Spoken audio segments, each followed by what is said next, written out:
we're going to get started here. All right, if everybody can have a seat, we're going to get started. Do you want to eat it too? Okay.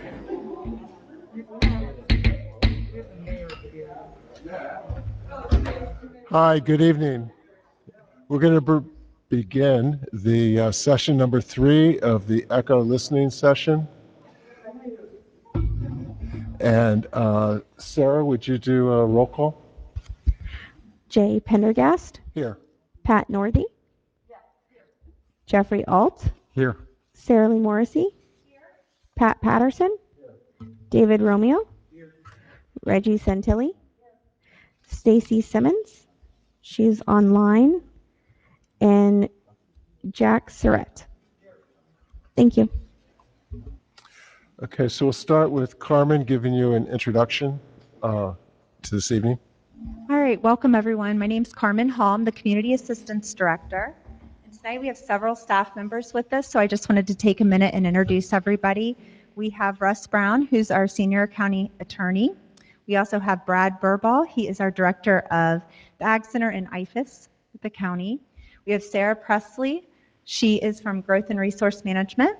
And then we also have two people from Community Information. We have Brian Vandell and Gary Daniels. Thank you. I always want to say anyways. So we welcome them tonight and all their help. This one is our third listening session, and we're very excited to hear what you guys have to say. But first, we're going to go ahead and watch a pre-recorded PowerPoint that also has a portion of the Echo video in it. This will go over the history, our process, and then our current recommendations that are already have been provided by the Audit and then also the Echo Advisory Committee. So at this time, if you do have public comment, if you'd complete a yellow card and then make sure that you give it to a staff member, and we will call your name out during that time. And if anything changes, you can always submit a card later. All right?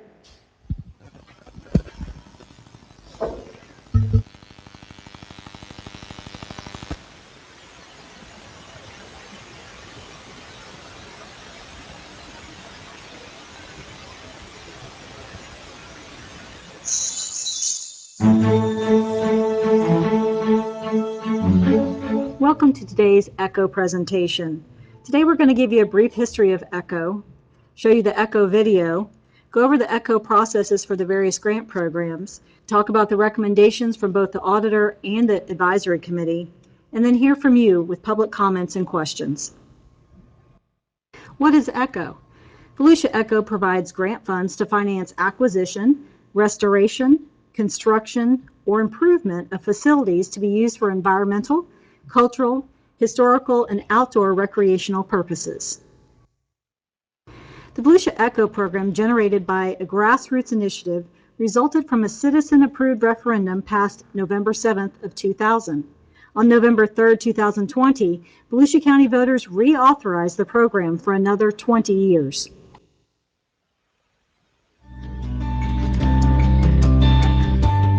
And again, once we got that Echo funding and we were able to have a building, it really did provide this location and home for us. And so it was instrumental to have the Echo funding to be able to continue with our programs and also which preservation is part of our mission as well. We give credit to the Echo for being able to provide the assistance to the finance to be able to have such a facility in this community. These are legacy projects that we, me, everybody who's involved in them have left for the next generation. We have projects across the county that next generation are going to value and love and take care of because we've laid the groundwork as a community. And that's really the really neat thing about Echo is that it is a community-driven initiative.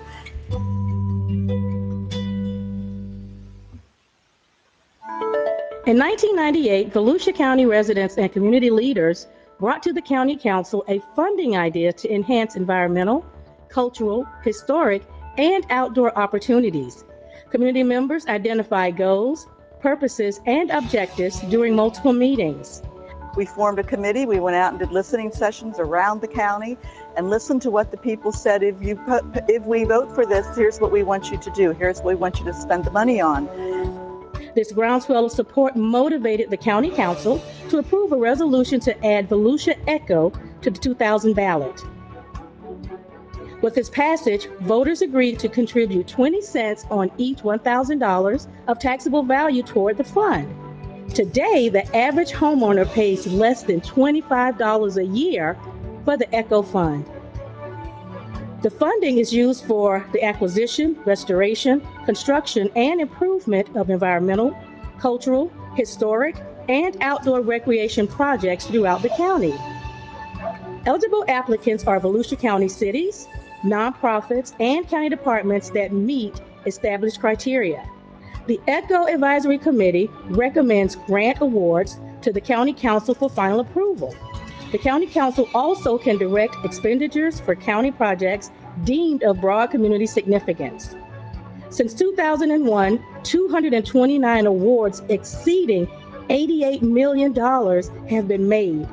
Grantees provided significant matches and assets and cash exceeding $147 million. This brings the total investment to $235 million.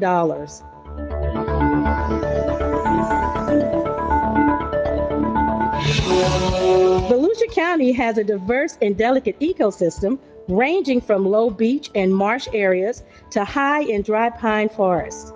Educating the public about our environment is a key factor in maintaining a healthy, sustainable community. Since 2001, ECHO Awards have supported environmental learning centers and education habitats. These facilities teach the public about the importance of maintaining ecosystems while meeting the demands of our growing population. Projects have included the Central Park Environmental Learning Center in Ormond Beach, the Lyonia Environmental Center in Deltona, and the Marine Discovery Center in New Smyrna Beach. All of us are thinking when we're pie in the sky, we're thinking of money because that's always the first barrier. And so ECHO really helps take that away. Now, as you know, ECHO doesn't provide operational support. What it provides is support for the capital brick and mortar projects. And so for us, when we're going through these planning phases, we'll look at, okay, what are our sources of funding available? And that helps us determine, what's feasible and how do we phase it when. We've gone from seeing, a few thousand a year to seeing well over 30,000 a year. And ECHO has been a big part of that because of having a facility.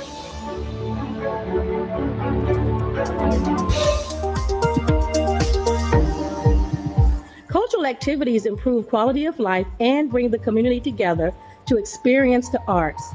In turn, the arts increase the county's tourism-based economy and encourage redevelopment in our own downtown and urban areas. Museums, theaters, art centers, and community gathering places have received ECHO grants. Some of the more notable projects include the Little Theater of New Smyrna Beach, the Museum of Arts and Science in Daytona Beach, and the African American Museum in DeLand. When the amphitheater came up, when it was open, it was in 2004. That was phase 1. Well, there was a phase 2. And the phase 2 is to construct a new museum, because that is our big dream. Because if you do it once, surely you can do it again. So that is how I feel about the ECHO.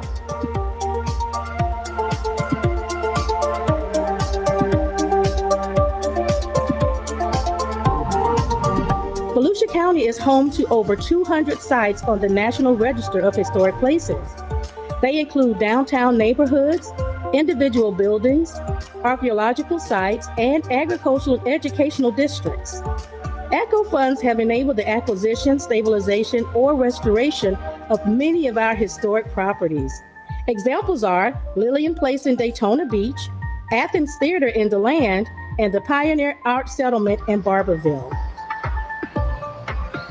There's very few people that went to school in Volusia County in elementary school that don't remember coming here on a field trip and dipping candles or feeding the animals. So we hear it a lot. People are coming back now with their children and saying, oh, I remember coming here as a kid and I love it here. So I think our impact on the county is probably more than we actually even realize.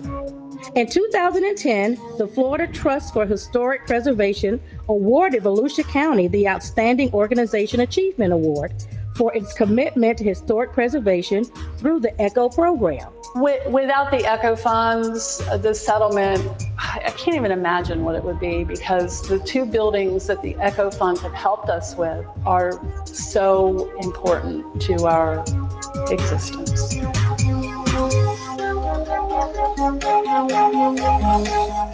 Outdoor recreation is an important facet in the lives of our residents and visitors. Volusia County's abundance of natural resources are an important asset to our extensive and vibrant park system. ECHO funds have been used for trails, parks, sports complexes, dog parks, pools, playgrounds, beach and water access, and many other projects. From Andy Romano Beachfront Park in Ormond Beach to Rob Sullivan Park in DeBerry, every area in Volusia County has benefited from ECHO funds. In 2004, the Volusia County Council initiated an annual $1 million commitment to our trails from the ECHO program funds. These dollars are used with state and federal funds for the development of Volusia County's Showcase Trail System. We are ground zero. We've got on the east side, we have Edgewater, New Smyrna Beach, which will benefit tourism-wise. And then here, DeBerry will have that too, because the trail will split. It'll go off to Seminole Lake County from here, and it'll go north to Putnam County from here. So we are well positioned to take advantage of that $20 million investment long-term. Today, the county's major trail systems are the St. Johns River to Sea Loop and the Coast to Coast Trail. When finished, they will stretch across 108 miles throughout Volusia County. Since 2001, more than $88 million have been awarded to 229 ECHO grant recipients. But the impact goes beyond mere numbers. Nearly a generation ago, civic leaders recognized the need to preserve and enhance our quality of life, not only for the current residents, but for the future generations. Through continuous efforts, the ECHO program has created a distinguished legacy in this county and an unparalleled gift for the community. It's a fabulous program. It is driven by the community. It's their investment, and they should be very proud of the fact that in 2000 they overwhelmingly supported to tax themselves for this. That's a big deal.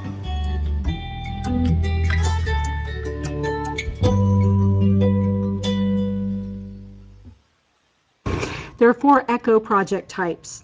Environmental. ECHO funds support development of environmental learning centers which educate about how lifestyle decisions affect our environment and future sustainability. Volusia County is a diverse and delicate ecosystem ranging from low beach and marsh areas to high and dry pine forests. Cultural. ECHO funds the construction of cultural facilities that play an important role in improving the quality of life for our citizens.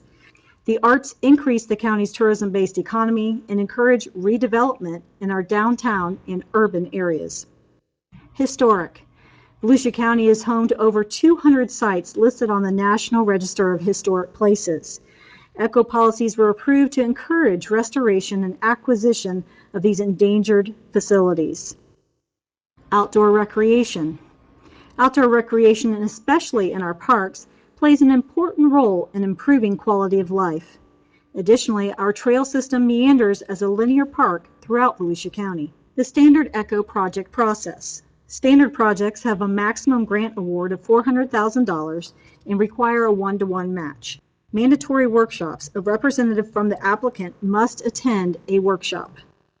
Next is the technical completeness application. All applicants are required to submit a complete technical completeness application. Staff will review this application and provide each applicant with a technical review prior to the final application deadline. The final application. All applicants are required to submit a final application. A clean hand search will be completed on each applicant. The clean hands requirement stipulates that the applicant Its officers and/or significant stakeholders must be in compliance with all Volusia County codes and have no outstanding past due debt with the County of Volusia in order to be eligible to receive an ECHO grant. Site visits and eligibility meeting. The ECHO Advisory Committee shall visit each applicant's project site. It is mandatory that the applicant's representative is in attendance to answer questions. Grant Review Panel Meeting. The ECHO Advisory Committee sits as the grant review panel to review and score all eligible applications. An application must score an average of an 80 or above to be recommended to County Council, pending funding availability. It is mandatory that the applicant's representative is in attendance. The ECHO Advisory Committee makes recommendation for approval or denial to the County Council. The County Council makes a final determination on grant award. Eligibility requirements. The applicant must be a Volusia County government, municipal government in Volusia County, or a not-for-profit 501c3 that meets certain criteria. First, must be incorporated within the state of Volusia and classified as a 501c3, maintained incorporated status for more than 2 years prior to the application deadline, or incorporated with the state of Florida for less than 2 years at the time of the application deadline, but has provided operations in Volusia County for a minimum of 10 years and provided the most recent 5 years of independent certified audits and management letters, or is a registered foreign corporation doing business in the state of Florida with a local group within Volusia County that can provide evidence of public service to Volusia County citizens for the 5-year period prior to the ECHO application deadline. They must also demonstrate 5 years of 501c3 status in its state of incorporation. The applicant must not owe the county any money or have any outstanding code violations. They must have satisfied all administrative requirements of previous grants, agreements received from or administered by the County of Volusia. And they must also agree to the match as outlined in the documents. ECHO funds are to be used solely to finance acquisition, restoration, construction, and improvement of environmental, ecological, cultural, historical heritage, and outdoor recreation facilities for public use. Only one application for the same project, facility, complex, or site will be accepted in a single grant cycle. There may be no more than 2 open ECHO grant awards per project site. Projects should not duplicate each other or an existing or planned ECHO-related function in the same area of service. Projects solely for depreciable items with less life expectancy than the required grant agreement period are ineligible. Clean hands. The ECHO staff will conduct a clean hand search prior to determining eligibility. We recommend that applicants request a clean hand search prior to submitting an ECHO grant application. Public access and ownership. The project must be accessible to the public for a period of 40 years from execution of the grant agreement. Public access to the project must be 3 years for a standard grant and 4 years for an exceptional grant. Documentation of ownership or lease must be for at least 40 years. The following are not eligible: only access to the exterior of a building, intended for students, faculty, or staff, intended to augment or support curriculum, multi-use campuses, complexes with no designated parking. The exceptional grant process. A project of paramount and crucial countywide importance provides services to all areas of the county. A maximum of $1.8 million or $600,000 each year for 3 years with a match requirement of 4 to 1. All other parts of the grant process remain the same as the standard grant, including the ECHO workshop, technical completeness application, final application, site visits, eligibility meeting, grant review panel meeting, and final award by the County Council. Exceptional grant examples include Earl Brown Park in DeLand and the Museum of Arts and Sciences in Daytona Beach. Critical Historic Acquisition and/or Stabilization Grant. This program was approved in July 2009 to address the immediate need to acquire and/or stabilize historic buildings outside of the standard grant cycle. The process for this grant is similar to the process used for a standard grant application. The difference is the applicant's responsibility to provide credible evidence of the importance of the historic project, the need for immediate intervention, and the ability to fully support the operations. The maximum award is $600,000 and requires a 1-to-1 match.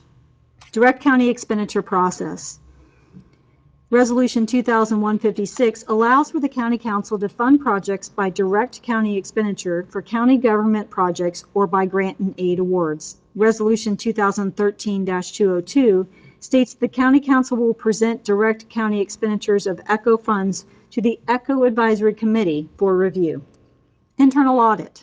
On May 11, 2020, the county's internal auditor presented the ECHO internal audit report and made recommendations to the County Council.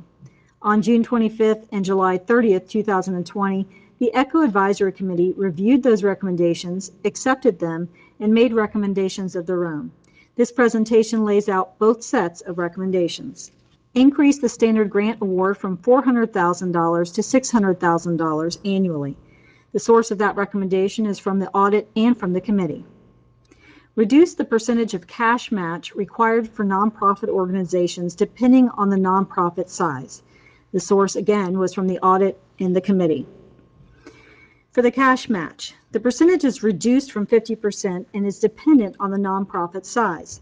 The guidelines to determine the size of the nonprofit match, the guidelines of the audit requirements for nonprofits are as follows.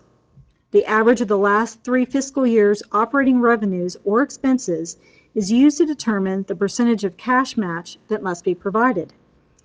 If the annual average of the 3 fiscal years completed prior to the application deadline is $500,000 or greater, the applicant must provide 40% of overall match in unencumbered cash or expenditures.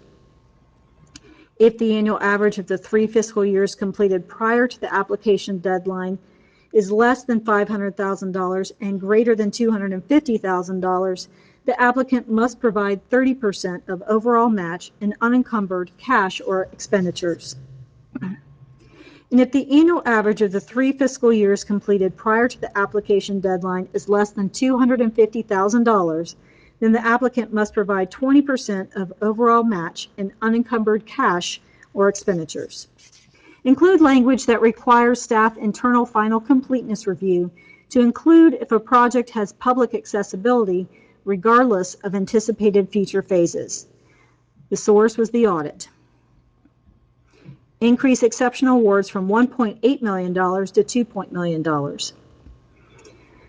The $1.8 million is with a distribution of up to $600,000 for up to 3 consecutive years. The change would recommend that $2 million with a distribution over a 3-year period, but doesn't limit the amount per year.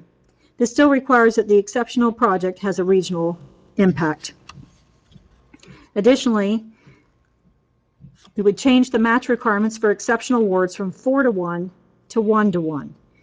Currently, an applicant that would receive $1.8 million would have to provide 4 times that amount, or $7.2 million in match. In the proposed change, they would only have to provide $1 for every dollar requested. For a $1.8 million application, that would be $1.8 million in match. An applicant may only have 3 open projects at one time. The source of this recommendation is the committee. The next recommendation is for a standard 20-year time frame for documentation of undistributed use of property and/or buildings. The current time frame depends on the type of project. A restoration renovation project requires 30 years.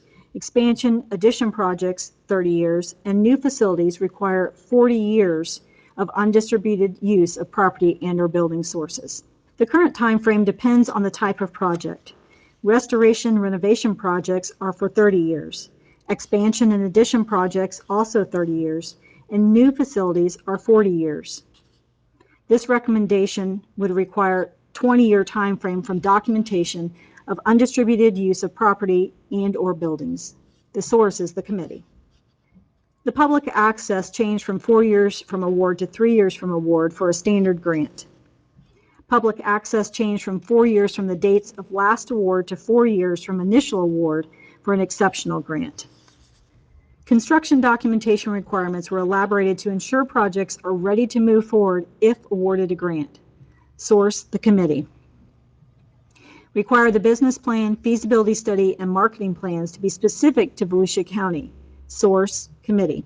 Remove the requirement for exceptional projects to be in the top 2 of the regular standard grant cycles. Source, committee.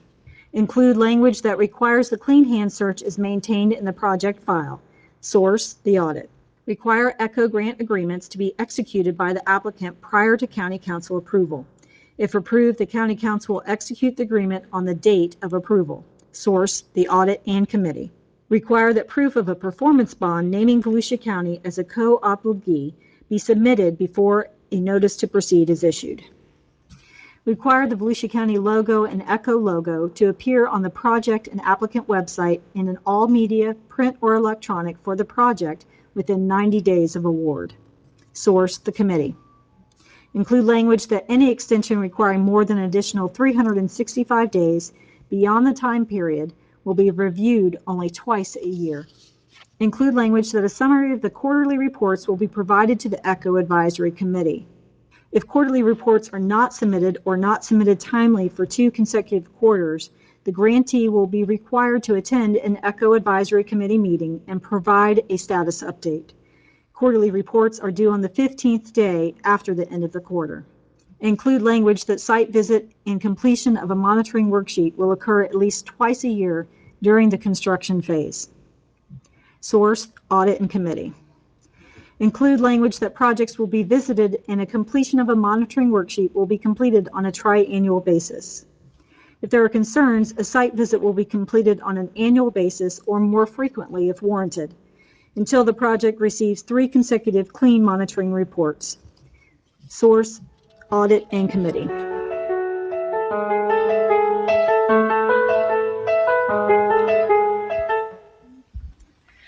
Okay. Can you guys hear me? Okay. All right. So right now we're going to start calling everybody's name for public comment. We'll go through. We will call your name. If you can wait for me to get closer so you can use the microphone so those people who are listening at home can hear you. You'll be provided 3 minutes, which is being timed up front. And we will start, of course, with those that are in the room. And then after that, we'll make sure to, if anybody online would like to participate also, they'll have that opportunity. Okay. All right. First, we have Karen Shazaz. Shazay, sorry.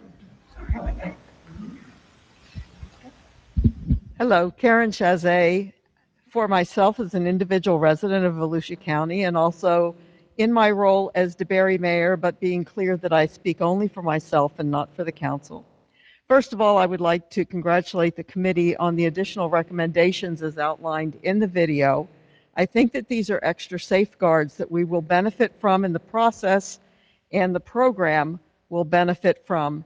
And I didn't see any that I felt were problematic. I think all of them lead to greater transparency and monitoring of how these public funds are used. I would suggest that perhaps as a municipality in my mayor role, it is a little bit murky for us at times. It would be helpful, I think, if municipalities in particular, since they tend to be fairly regular applicants for ECHO funds, could be given perhaps a quarterly report of the funds available in the ECHO program. There is no easy way for us to know that unless we set out on a search ourselves. And I think that that would help everyone to see how the funds are accumulated, how they're being drawn down, and it would be helpful for us. Additionally, I would like to see the standard grant program, I am understanding, may not be opened at all this year. For us in DeBerry, that means that we have a project that has been long sought by our residents and by our staff that we worked years on to get ready for this year's cycle. And we trimmed the cost, we changed the location. This is an outdoor recreation facility. It's in Rob Sullivan Park. And we have all our ducks in a row. We have CDBG grant money assigned to it.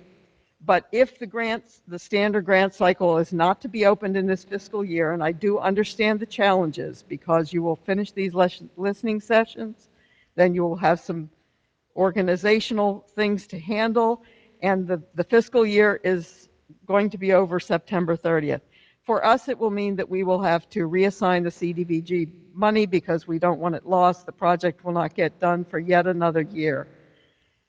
I only tell you that just to say that ECHO has been a program that we have benefited from, that we try to cooperate with, and that we have made investments in our community that are very beneficial for all of us.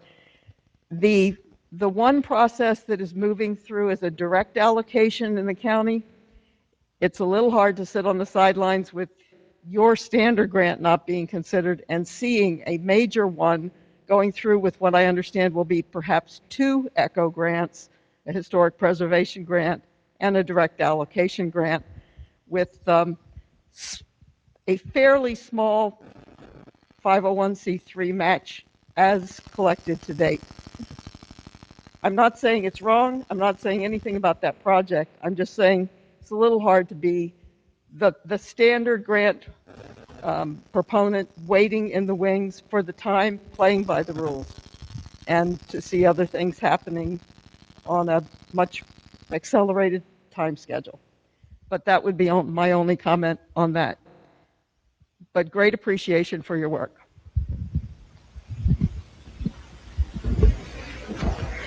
Jerry Mays. Good evening. My name is Jerry Mays. I'm speaking for myself this evening. I am the Economic Development and Ecological Tourism Sustainability Manager for the City of Deltona. I'd like to say that the suggestions that were given were obviously suggested because of issues that have come up in the past, and we're for resolving those issues. So that's understandable. The people of the City of Deltona and visitors to our city have benefited from ECHO grants and working with us to develop blueways trails upcoming and ecological parks and regular parks. And we appreciate the partnership that we've had with the county on the ECHO grants. We support the increasing of the standard award from $400,000 to $600,000 and increasing the exceptional grant awards from $1.8 million to $2 million on a 1-to-1 match basis. I sincerely hope that we are able to work together to get things through so that we do have an ECHO program that is usable for this physical year. I know it will be difficult, but we would love to see it done. We have 2 ECHO grants right now for eco parks, nature viewing parks, that have been approved, that we're working on development. We have 2 more parks upcoming and major work on a blueways trail in the city. And we would like to be able to continue those along with the ECHO partnership. Thank you.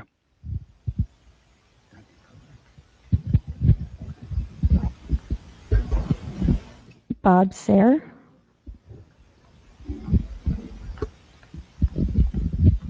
Thank you.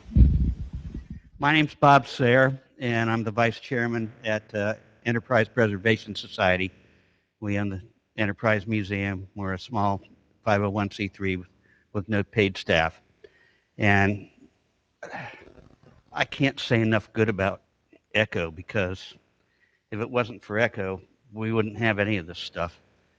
The school district was going to tear down the old building that we ended up talking them into giving us, and y'all helped us get it cut in half and moved across the street, which was a momentous thing for us because the whole town came out, little kids with their moms and dads and stuff, and ate their lunches out there. It was tremendous. So now, after about 12 or 13 years of raising more money and getting help from ECHO, we've turned it into a really nice little museum that I think anybody from outside the area or inside the area would be happy to come and visit.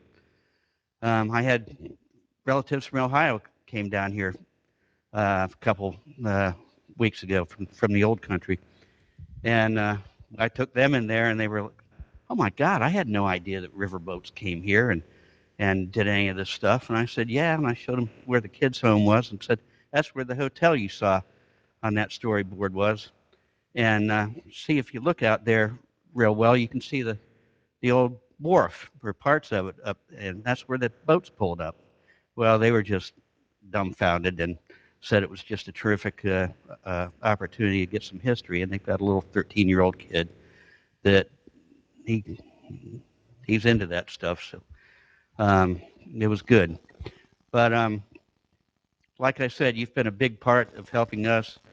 Without ECHO, there wouldn't be any Enterprise Museum, and we need a new roof.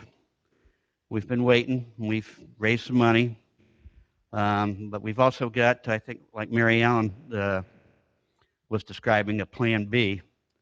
We'd also like to put a pavilion out there. We've been talking to a solar company about putting solar panels on the pavilion because we can't put it on the building. It's a historic building. And then putting storyboards. They want to put storyboards around the property and explain to kids what solar power is all about. And, you know, we've got a school across the street. We've got another one right around the corner. I think it'd be a tremendous thing for the area. If there's any way you can reduce the match to 20 or 30%, I think it'd really go a long way. As you all know, it's been a tough year.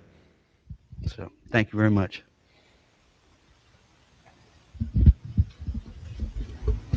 Larry French. Thank you. Thank you. I'm speaking as an individual and also a resident of Deltona and Volusia County.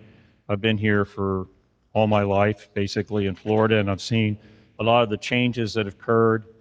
And I do lots of interpretive and history talks about how we're constantly losing a lot of our history, our landmarks, and these connections to our past that make us a valuable asset.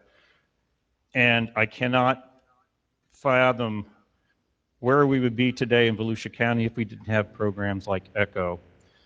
From my involvement in organizations as small as the Enterprise Preservation Society, the museum, and also organizations like the West Volusia Historical Society, I have seen exactly how vital the funds from ECHO are to these organizations, even Mary Ellen's and some of the capacities I've had with her.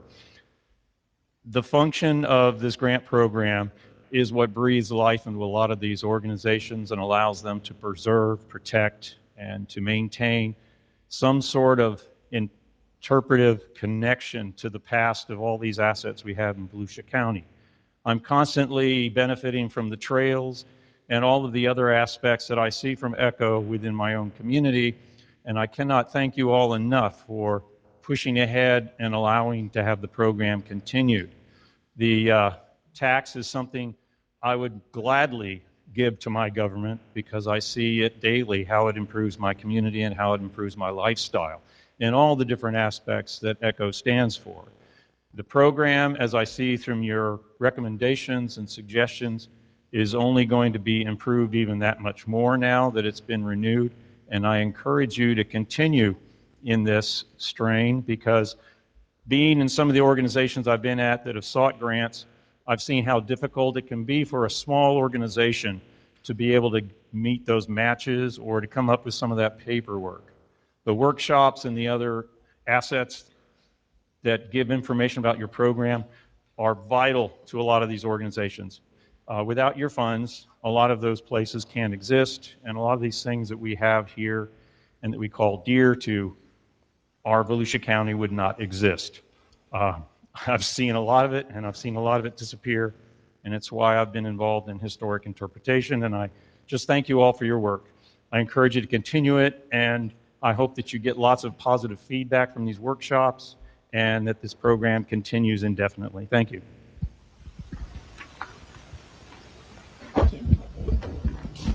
Sage Lynn Gidzinski. Hello, everyone. My name is Seja Gazinski, and I'm a Stetson student originally from Chemung, New Jersey, and I'm also an intern at Riverside Conservancy. I'm here to request that the ECHO program allow for living shoreline projects to be funded. With being a part of Riverside Conservancy firsthand, I have witnessed how Kelly McGee and the staff at Riverside has bettered our shorelines by installing mangroves, by getting rid of seawalls, and by creating living shorelines to better our ecosystems. It's an honor to be a part of Riverside Conservancy and to be a part of the change of our ecosystem. So I ask you and the ECHO program to be a part of our change that we are making and allow for funding for living shoreline projects so together we can better our environment. Thank you. Kelly McGee. Hello, good evening. My name is Kelly McGee. I'm the Executive Director of Riverside Conservancy. Thank you all so much for having these listening sessions. Thank you, staff. I know what a heavy lift it is to do this. It's really amazing. Thank you for putting them online. I do have a letter that I will be submitting to this board. I'm not going to submit it today because every time I listen to one of these sessions, I add good ideas that I've heard at these listening sessions. I'm compiling those items, and I will submit those for your consideration. But mainly this evening, I would love to reiterate and encourage you all to support green infrastructure and perhaps talk a little bit about what does that mean. EPA defines green infrastructure very broadly, and the state of Florida, DEP defines green infrastructure almost synonymously to low impact development, which is a way to treat stormwater really with using or mimicking nature. There are a lot of examples of that right here at the Lyonia Environmental Center, including pervious pavement and the amphitheater, including the LEC itself has so many good examples. But for ECHO purposes, I think you might want to consider a more narrow definition, something that has guardrails so that there isn't a slippery slope when it comes to whether or not you're going to encourage sprawl or redevelopment. And I would encourage you to really think of living shoreline as planted areas, restored wetlands, native plants. But it's more than just buying a mangrove and planting the mangrove.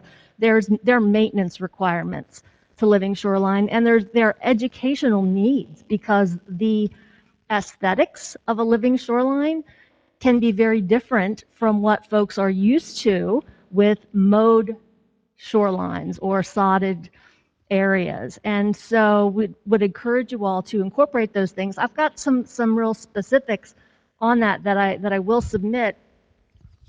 But just along with that, I'm happy to talk more about green infrastructure if you all like, but I'd like to mention a couple other things as well.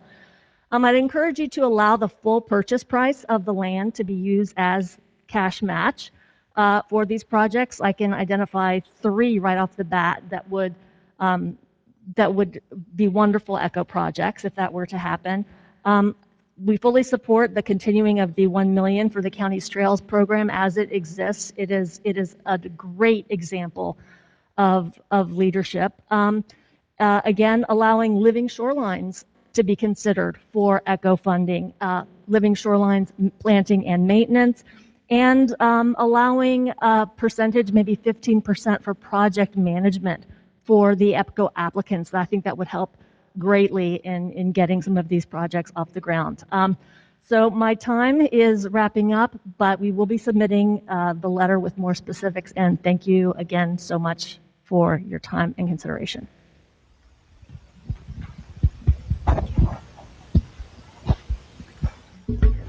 Do we have anyone online that would like to speak? Please raise your hand.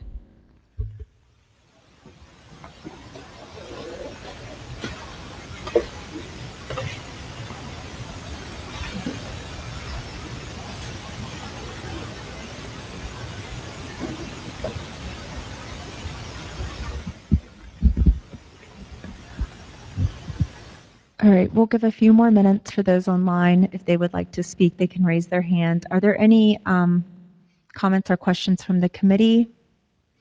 Okay. Oh, you have a microphone.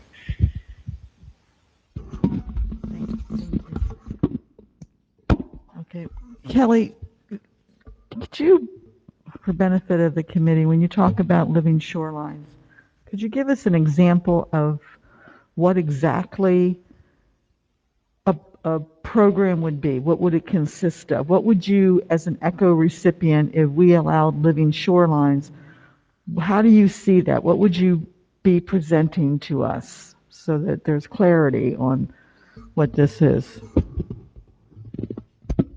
Thank you so much. So one example could be the Riverside Conservancy. We support really three different types of living shoreline. One type of living shoreline would be an area adjacent, let's say, to the Mosquito Lagoon that has a conservation easement where we could plant mangroves and other native shoreline plants, do oyster restoration by installing oyster reefs. And I have photos actually of living shorelines and oyster reef restorations that we have done. And agree to maintain them for a number of years. Sort of an intermediate could be utilizing riprap along with some other types of living shoreline. But the project that we're actually doing right now is by next week we should have 90% design and engineered plans. We are removing an antiquated seawall in Edgewater, and we are using that concrete as substrate for an oyster reef because it turns out that oysters love to attach to concrete. And we actually have a $70,000 grant from FWC that has funded this engineering and planning.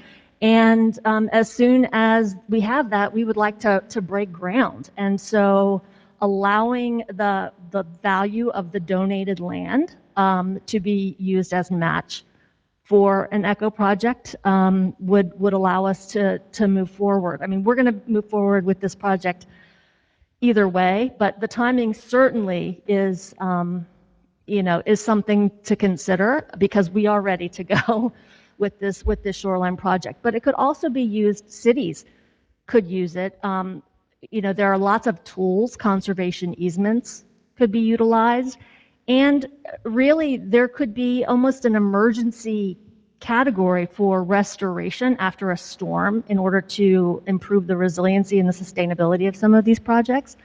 So you could have a category. So if there is a storm that affects the roof of, Lillian Place, for example, had roof issues after a hurricane.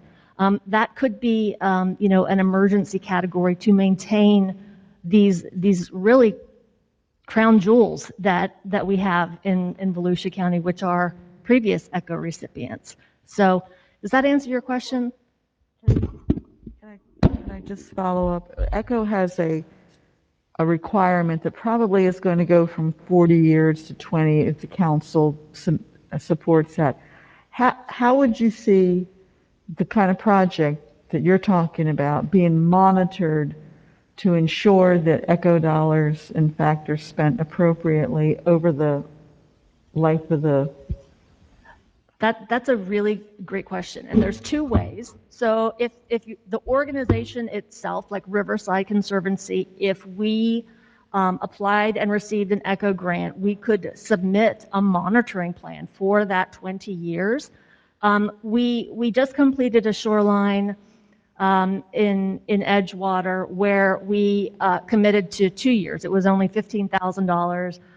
But we did regular shoreline monitoring. There are best management practices that we work with professors from Stetson University to create these best management practices and maintenance, because a lot of times you'll see some plants that you expect to do well don't do well, and you have to replace them. And you have to see what nature really the right plant and the right place, right? So there has to be a commitment. The second way to do it would be if you had conservation easements along several shorelines where riverfront property owners give a conservation easement to a nonprofit, a land trust, then each conservation easement requires a best management plan, a management plan, basically. These conservation easements are granted in perpetuity, but for ECHO purposes, you could require, an annual maintenance and monitoring plan for each of these projects. Thank you. And I do have photos. If you all would like to see them, I can pass them around. That would be helpful. I have a question for Kelly. Okay.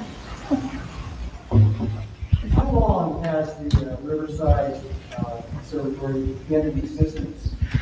We are going to be, I believe it's 5 years this year. We thought about doing an ECHO grant when we were brand new. We saw that there was a timeline, so we waited because you have to be at least, I think, 2 years in existence.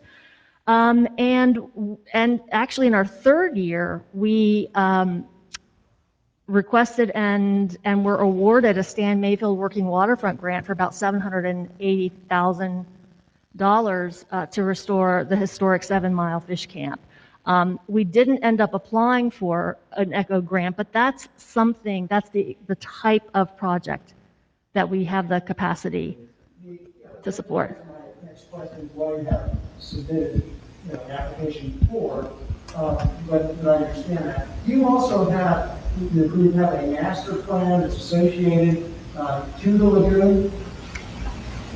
A master plan. Well, there is the Mosquito Lagoon Reasonable Assurance Plan. Is that what you're? I'm not sure. Okay.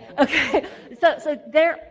As a conservatory, I thought maybe you would have a broad scope. Yes. Yeah, well, we're in the process right now of mapping ideal locations and there are several different scientific computer models that we look to see what are the areas that are most appropriate. And there's a lot of different factors like storm surge models, these slosh models.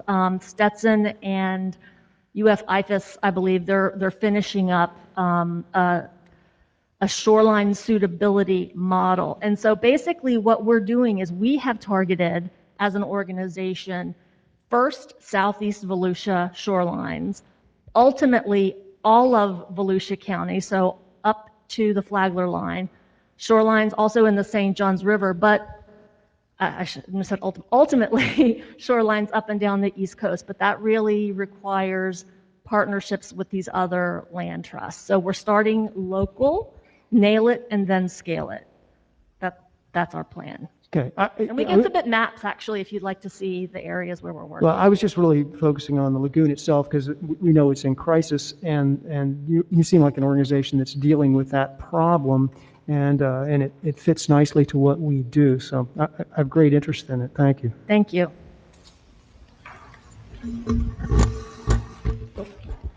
Kelly, hi. Along this line of discussion, how would we,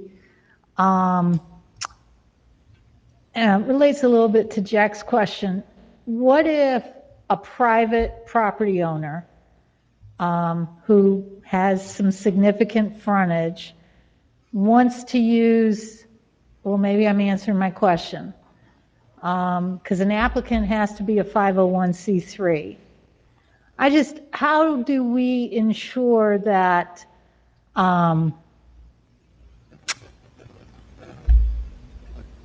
living shorelines aren't Not living?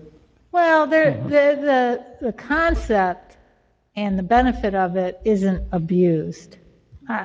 That's a great question, and I think that there is an opportunity potentially for some synergy between Volusia Forever and the ECHO programs. So one thing that we advocated for was the continuation of the small lot acquisition program with Volusia Forever and add living shorelines so that the county could actually be a holder to these conservation easements. So really with any of the living shoreline projects, I would actually encourage the county to be a holder on the conservation easement so that we would ensure that in perpetuity it would be managed and maintained. So that's the quick and easy way is to get the county on the easement itself.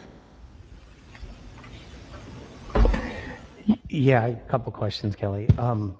First one, the management you're currently using, is that within your own group? Do you use anybody else? And then do you utilize Stetson or local high school groups to help you or to educate them in this whole process? I think the oyster restoration is critical. I'm familiar with some of it around the state and in other areas, but I'm just curious on who you're managing it right now with. Yes, so I think I can answer yes to all of your questions. As far as, I'll try to answer them in reverse order. As far as high school students, we do have a Riverside Young Leaders in Conservation program, and we currently have 4 high school students that come to the Riverside Conservancy Center, our planted areas, twice a week. We have 5 Stetson scholars. 2 of them are here this evening, Sage and Sarah. Again, twice a week. They not only plant, but just as importantly, we study these areas. So we do what's called a quadrat analysis, where you have basically a square, a PVC square of 1 meter by 1 meter, and you track how these plants are growing, whether they're being, whether there's invasive, whether we need to replant. And actually, their professors are very engaged as well. Back to high school, we work with Louise Chapman, who is the Volusia County teacher on assignment, who works at Spruce Creek and Leonia, lots of places. This year, there was obviously a huge monkey wrench with COVID. We had to do stealth planting, where we actually hired a contractor to go out, where we would have had students do the planting. We had a company actually with an auger and to do the heavy lifting. We work with University of Florida to purchase these oyster core modules. They're producing at Whitney Lab. And, we also look to support all the other local groups like the Marine Discovery Center that are already doing programs like Shuck and Share, and they're moving away from plastics, and they have lots of volunteers. And so we're specific into the restoration and conservation of the land. They have huge outreach for education. And in fact, Riverside Conservancy was born at the Marine Discovery Center through one of their programs. So we try to, and we have outreach with lots of local companies.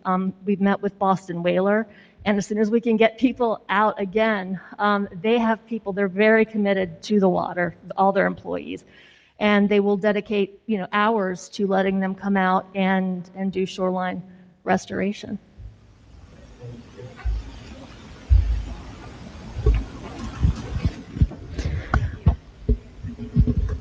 We have one person online, Rebecca Perry. You're going to be unmuted by staff. You'll need to unmute yourself to speak.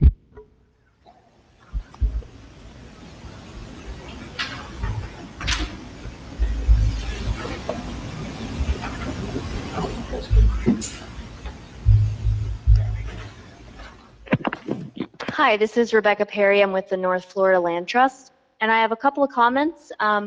Just following up on Kelly's comments about monitoring the conservation easements. If you do have an easement on a living shoreline and you work with a accredited land trust, that land trust is responsible to monitor the easement in perpetuity every year. So that also adds that protection for the conservation easement area. In addition, land trusts will require an endowment to be set aside for monitoring and enforcement of that conservation easement. And then the other question I had was related to the cycle that's not being opened. I heard a couple of speakers saying that there was that their projects wouldn't be funded because the cycle wasn't open. And this just maybe, I'm not educated fully on ECHO, but I would like to know if staff or the committee could answer why that is at this point. Thank you. All right, this is Carmen Hall. I'm a staff member for ECHO. And at this time, that has not been determined if a cycle will be opened in this fiscal year or not. Traditionally, the cycle starts in the fall, well, late summer, early fall, and then we would actually make awards by the spring. However, this year's a little bit different. We're going through the listening sessions, and then we do, of course, anticipate some changes to the program, and we'll need to implement those changes. Before that is completed, the committee will have to make a recommendation on the grant cycle, and also County Council would determine if we'll have a grant cycle this year based on the timing of when all the new changes are implemented. And then, of course, next fiscal year, we would normally start our grant cycle in August for the following year. So they would run very close together, but it hasn't been determined at this time. Thank you.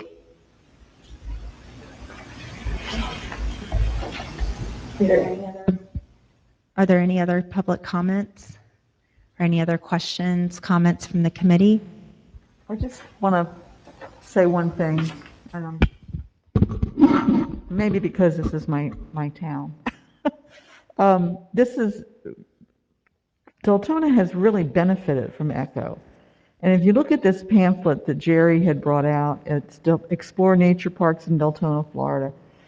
And almost, I think, every one of these have ECHO dollars in them. So thank you, Jerry, for pointing that out and for the sustainability that Deltona is trying to achieve and the partnership that we have with Volusia County in our parks, because we've got some great parks, and wow, this is a nice brochure. I appreciate it.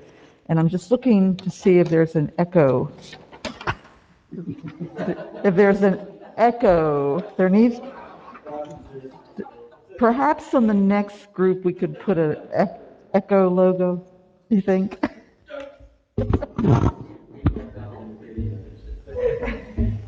Thank you. Okay. All right. Well, if there aren't any more comments, I just have one more thing I would like to share with everybody. I know it's been sent out, but on our website at volusia.org, under the ECHO program, there is a link to watch the PowerPoint and the presentation. It is available at any time, so people who can't participate in these listening sessions can view that presentation. There's also a link underneath there for a public comment to be submitted on all of the recommendations, and there's room to put in different comments or ideas that you might have regarding ECHO. And you can submit those online through the end of the day on April 22nd, which is the day of our last listening session. So for those who can't participate in person or online, you have that option. All right. Well, thank you everyone for participating.